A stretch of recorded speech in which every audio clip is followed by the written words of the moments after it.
موت پہ رشتے ٹوٹ جاتے. میرے نبی نے اس دن بھی اپنے رشتے کو نہیں توڑا.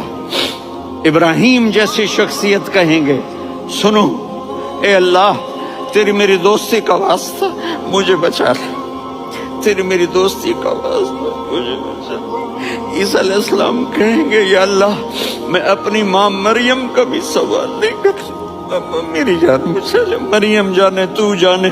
اور میرا نبی کہے گا یا اللہ میری امت کو بچا لے.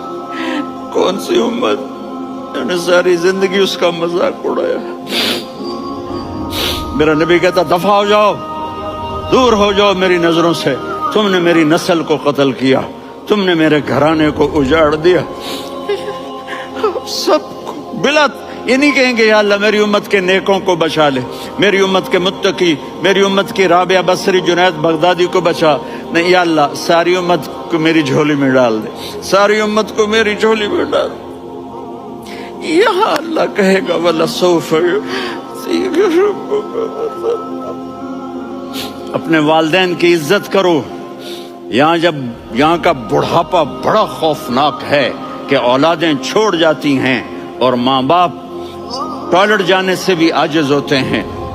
اپنی ماں کی دعا لو, اپنے باپ کی دعا لو. میرے نبی نے فرمایا تیرا باپ تیری جنت کا سب سے بڑا دروازہ ہے. اگر تو نے باپ کو ناراض کر کے موت پائی تو تیرے لیے جنت کا دروازہ کھل نہ سکے گا.